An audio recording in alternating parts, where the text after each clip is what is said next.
starts right now.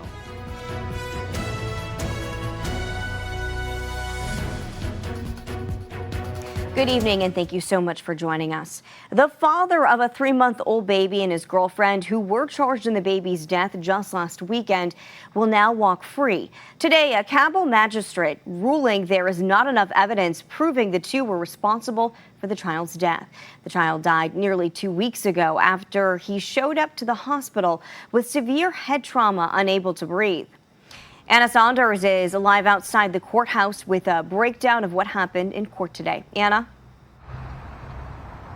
Well, Gina, it's not something you see very often in a preliminary hearing where a magistrate says there just isn't enough there to move this case forward. But that is what happened here today in Cabell County. Cody Wilson, the father of a 3-month-old baby boy, Evander Meadows, and his girlfriend, Trisha Grigson, started this hearing in custody, but that is not how their day will end. After hearing testimony from Milton police and Evander's mother, Brianna Meadows, along with concerns from defense about the ability to prove who and what traumatic event caused Evander's death, Magistrate Sperry found no probable cause in the case, meaning both charges have been dropped. 3-month-old Evander Meadows died almost 2 weeks ago at Cabell Huntington Hospital.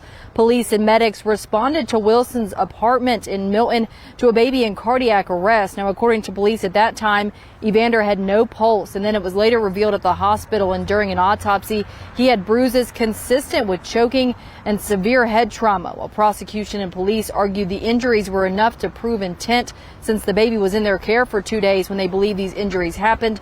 Defense questioned the evidence that points to either of the two having intent and responsibility in abusing the child. Police unable to point to evidence about what exactly happened to Evander, just that he had injuries consistent with abuse and that his medical episode occurred under the care of the two. Brianna Meadows, the mother of Evander, testified that even though she only just recently started letting Wilson see Evander, she could never imagine him hurting him. She said she didn't know Grigson well enough to say she did question Wilson when he did not show up to the hospital urgently for their baby. Hours, 2, maybe almost 3. Okay. And did you ask him why it had taken him so long to get there? Yeah, and he said he couldn't figure out what to do with Millie. And I'm like, well, why don't you just leave her with Trisha? This is your son. He's going to die. Like, they're telling me he's not going to live, and you can't even come.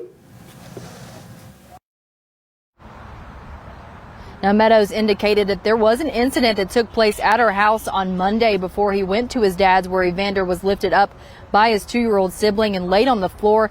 But she said he was quickly consoled and that this only caused a small bruise behind his ear. While defense questioned if this could have been the cause, prosecution argued this would not explain the choking marks and the severe trauma. Now, release orders have been made for both Wilson and Grigson for them to be released from jail. Now, whether or not they could be charged with something else in relation to this case remains to be seen at this time. But for now, they will be free and their charges will be dropped. Live in Huntington, Anna Saunders, Eyewitness News.